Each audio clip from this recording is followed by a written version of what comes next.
Salam, mən Ceyhun Əhədov, Təhsildə Araşdırma və İnkişaf Mərkəzinin coğrafiya üzrə təlimçisi. Bugün sizlərə MİQ və sertifikasiya düşəcək sual tipinə uyğun bir sual modeli ilə yaxından tanış edəcəm. Keçək suala. Sualımız belədir. Uyğun olmayanı müəyyən edin. A. Bentonit gil oda davamlıdır. Bəli. Qəlib kimi metal tökmədə istifadə edilir. Doğru ifadədir. Amma bizə uyğun olmayan bəndi istəyir. B.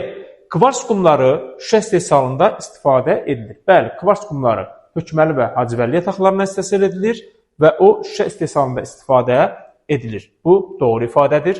C bəndi. Yodlu bromlu su kimya sənayesində istifadə edilir. Bəli, ölkəmizdə istehsal edilən yod brom təyinatı kimya sənayesi istiqamətindədir. D variantı. Barit dərin neft quyularının qazılmasında istifadə edilir. Bəli, barit dərin neft quyularının qazılmasında istifadə edilir. Doğru ifadədir. Seolit gili kənd təsərrüfatı və meşə sənayesində istifadə edilir. Seolit gili, bəli, kənd təsərrüfatında istifadə edilir, amma meşə yox, kimya sənayesində istifadə edilir. Bu ifadə yanlışdır, uyğun olmayan bənddir. Tapşırığın doğru cavabı Y variantına uyğun gəlir. Keçək növbəti suala. Növbəti sualımız belədir. Udulan radiasiya əks olunan radiasiyanın 60%-nə bərabərdir. Udulan radiasiya ilə əks olunan radiasiyanın fərqi 48 kilokalori santimetr kvadrat olarsa, udulan radiasiyanın miqdarını bizdən tələb edir.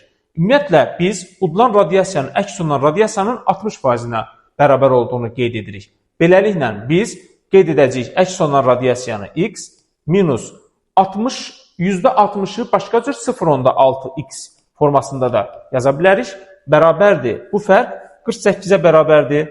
Beləliklə, x-dən 0.6x çıxanda edəcək 0.4x bərabərdir 48. 48-i bölək 0.4-ə. Başqa cür bunun yanına 0 atıb bura 4 ata bilərik ki, buradan alınan rəqəmimiz bizim 120 edəcək. Beləliklə, 120 əks olunan radiasiyadır.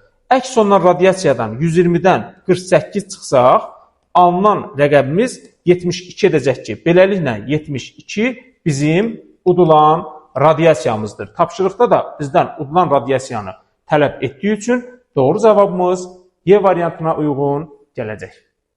İndi isə keçək 3-cü suala. 3-cü sualımız belədir. Biodizel haqqında düzgün fikirləri müəyyən edin. Ümumiyyətlə, biz biodizelin yanacaq olduğunu bilməliyik.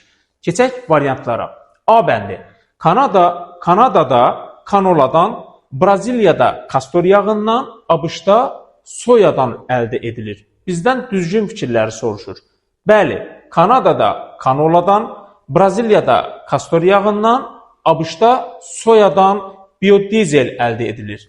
Tapşırığımızın doğru cavabı A bəndində özünü göstərir. Gəlin digər variantlara biz nəzər salaq. Filippində kokos yağından əldə edilir. Doğrudur. İndoneziyada palmadan əldə edilir. Doğrudur. Həm Filippin, həm İndoneziyada kokos və palmadan əldə edilir ifadəsini biz hər iki dövlət üçün qeyd edə bilərik. Kanadada rapsdan yox, kanoladan əldə edilir. Braziliyada şəkər qamışı və şəkər deməli, ABŞ-da qarğıdaldan istifadə edilir. Bu biodizel deyil, bu bioetanoldur. Beləliklə, bu bəndlər yanlışdır.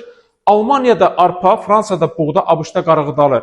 Buradakı bəndlərin hamısı doğrudur, amma biodizel yox, bioetanola aiddir. Y bəndi Niderlandda kokosdan, Danimarkada günəbaxandan, İsveçdə rapsdan əldə edilir və bunlar da hamısı deməli bioetanola aid anlayışlardır. Biodizel haqqında düzgün fikirlər tapşırığın A bəndində göstərilmişdir. Növbəti sualımız belədir. Uyğunluğu müəyyən edin. Hidropon və kokopit. Bu, torpaqsız əkinçiliyə aid olan bir anlayışlardır. Gəlin görək hidropon və kokopitin oxşar və fərqli əlamətləri hansılardır? Keçək bəndlərə. 1. İsti və quraq ərazilərdə daha çox tətbiq edilir. Bu, hidropona aid olacaq. Belə ki, bu əsasən İran körfəzi ölkələrində xüsusilə də daha çox önə çıxan bir torpaqsız əkinçilik növüdür deyə bilərik. 2. Kokos meyvəsinin qabığından hazırlanır. Kokopit, bu da əsasən Cənubi Asiya regionları üçün xarakterik olan bir deməli alternativ torpaqdır deyə bilərik. 3. Alternativ torpaqlar hesab olunur. Hər ikisi həm hidropon, həm kokopit alternativ torpaqdır. Yəni biz bunu ortaq əlamətə deməli qeyd edəcəyik. 4. Kərpic formasında salınır, daha sonra su əlavə edildikdə torpağı əvəz edir. Kərpic formasına salınan kokopitdir. Ona görə də biz 4-ü ikinciyə qeyd edəcəyik. Daha sonra bitkilər qidalarla zənginləşdirilmiş mühitdə əkilir və bu hidropona aiddir. Zənginləşdirilmiş olan hidropondur.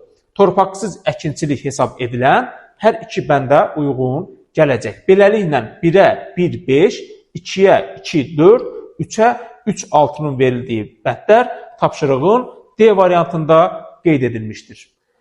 Bugünlük bu qədər. Növbəti qəbul tipli tapşırıqların izahında görüşənədək.